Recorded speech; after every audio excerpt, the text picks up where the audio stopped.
Hello everyone. This is the first video on my channel, The Kid Wiz's YouTube channel. As this let me just give you a brief introduction to my channel. So what I'm going to be doing is I'm just going to be teaching you a few openings and and showing you a few chess games I've played when I was playing chess. Okay, so this is you won't be able to see me because I need to always keep showing you the board. And let's get started with how to play chess. So let me just grab the pieces. Bishop, knight, pawn.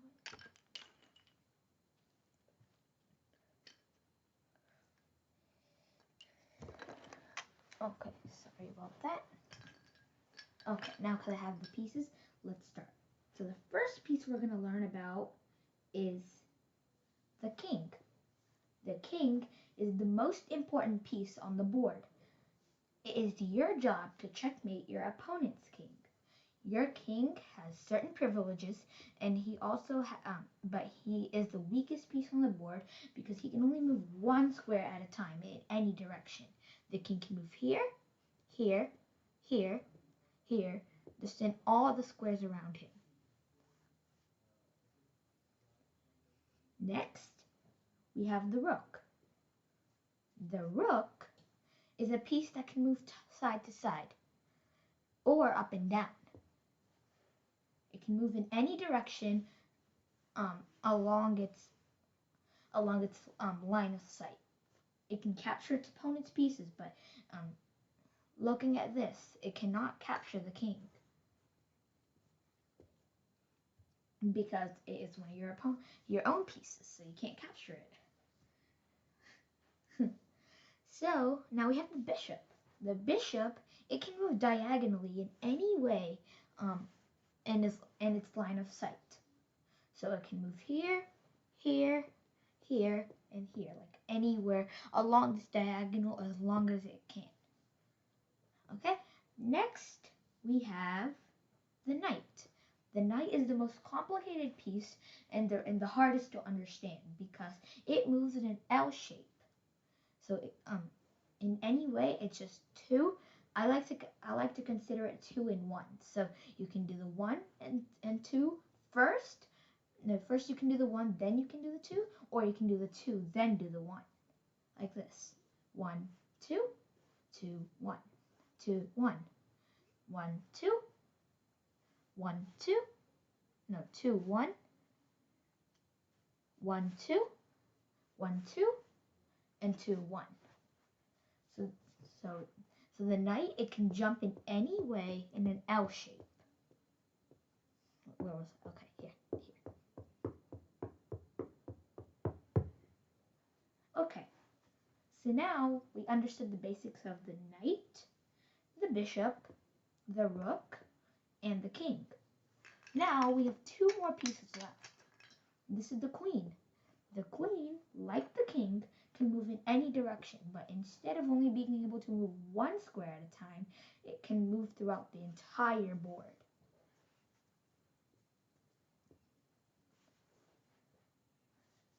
Now for the last piece, the pawn. The pawn is actually known as it's a strong piece, but at a certain time. The pawn can move 2 squares on its first move, even if and it's not. And some people you might think that only this pawn can move, but once this pawn moves, a pawn over here cannot move. But that is not true. You can move a pawn 2 squares on its first move. Then it can only move 1 square at a time. And the pawn can capture in two directions. It can capture towards diagonally right and diagonally left.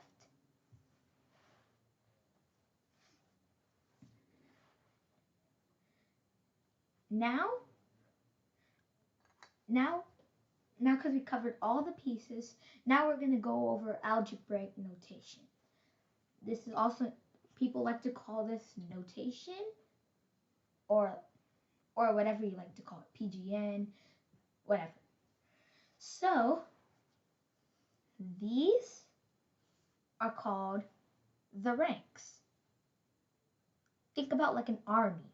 This is the first rank, second rank, third rank, fourth rank, fifth rank, sixth rank, seventh rank, and eighth rank. And these are called, and not these. These are called files. We have the A file, B file, C file, D file, E file, F file, G file, and the H file. So the way we do algebraic notation is by file. First we do the file, then we say the rank. For example, right here, where did I place my finger? It's on B2 because this is the B file and the second rank. And let's say I put my hand here. Where is this? This is D4 because this is the D file and this is the fourth rank. So D4. Now I'm going to show you how to castle.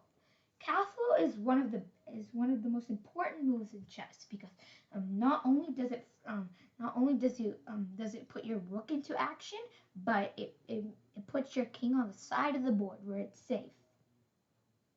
Because when you start an opening, it's most likely that you're gonna go for like a move in the center because those moves are the best. Now we have there are two ways we can castle. You can castle queenside, which is moving your king 2 squares towards your left, and then your king jumps over it. And not your king, your rook jumps over it. Now your perspective is going to be different if you're playing as black, because if you're playing as black, you're going to move 2 squares to the right. Now we have the kingside castle. The kingside castle is the exact same. You move your king 2 squares towards the right, and then your rook jumps over it. And that is how you perform a castle. Now, I'm going to show you what check means. Let's say you have 2 rooks here, and then this is your current position. Like let's say you have this. Now your queen. Now check means when your enemy's piece directly attacks your own king. This is check to the white king because the black queen attacks the white king because on the next move the black queen can capture the king. That's not legal in chess, but that's just like, you know, what happens if it's left unattended. So now you can do it in any way. You can do it with a bishop. This is also check because you're attacking because your bishop can capture the king on the next move. This is check because your knight's attacking the king and can capture it on the next move. This is also check because your pawn's the pawn's threatening to capture the king on the next move. See? Okay. So that's about check.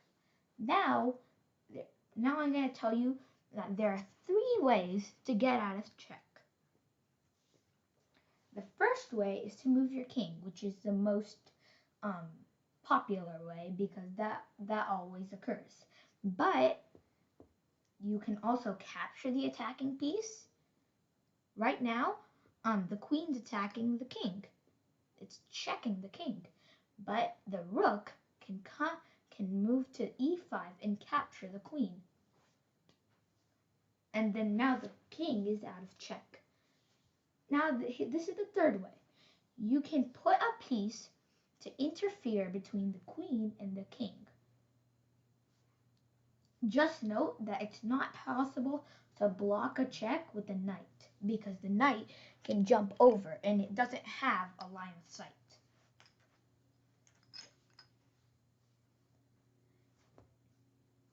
And now for checkmate. Checkmate occurs when your opponent's king cannot get out of check. This is an example of checkmate because the queen covers these three squares, and the knight protects the queen. So this is known as checkmate. Just leaving that there to show like a real position. Now for another position. This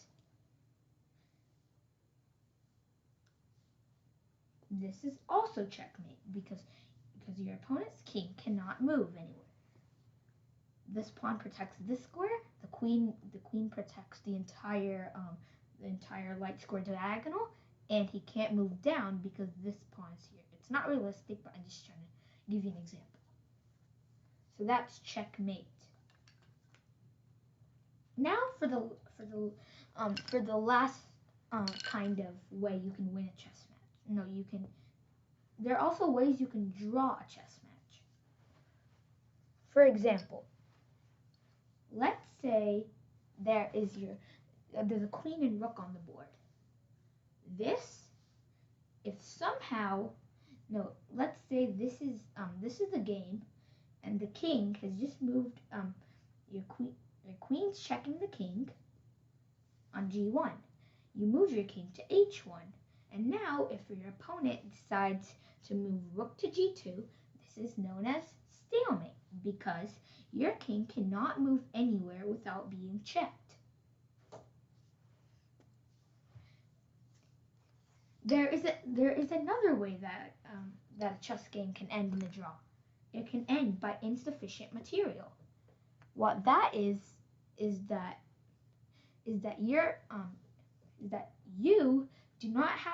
you or your opponent does not have enough material to checkmate your opponent's king. In that case, we call it insufficient material draw. Like this, you cannot checkmate with just a knight and a king. You need at least one other force, like a bishop. It's possible to checkmate with a bishop and a king, as shown here. This is a checkmate with a bishop and a king. Because your king is being attacked by the knight, the bishop covers these two squares, and your king covers these two squares. So that is checkmate. There are also other ways you can checkmate. You can checkmate with two rooks, two queens, a queen and a rook, queen and pawn. But you cannot checkmate with you can't checkmate with one bishop, but you can checkmate with two bishops. You cannot checkmate with two knights, and you can't checkmate with a knight and a pawn. No, wait, you can't checkmate with a knight and a pawn. You can't checkmate with two knights. Or a knight and a king.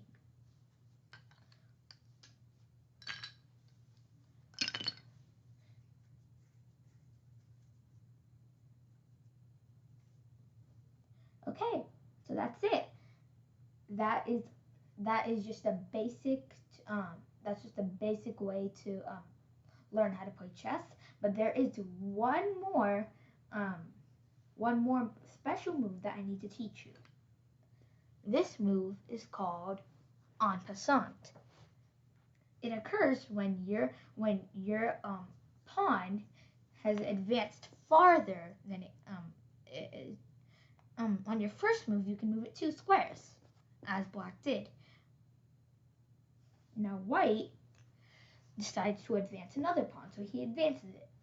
And now your pawn, if you move your pawn to b4, which is also known as a passed pawn, because it's passed over his boundary and now is in your white's territory. Now, if white decides to play a4, the black pawn can capture on a3 as if it did not occur. Now, there are special rules to this. Let's say you just ignore ignore it and you just play a move like this. And now, if white decides to keep pushing his pawn, Now if black will move down, now he cannot capture en passant because it's already used up. You have to do it when your opponent makes the move. Either black could capture en passant or white could capture en passant, only if the move was made at that time. And also, one more thing. If your opponent's pawn's here and your opponent has just moved a4, you can't capture en passant here because it can only be made if your opponent's pawn has moved 2 squares forward. Okay, so that's en passant. And now I'm just going to show you how to set up the chessboard. So you have all your pawns in front because they are more valuable, they are more reliable to be captured than your own pawn.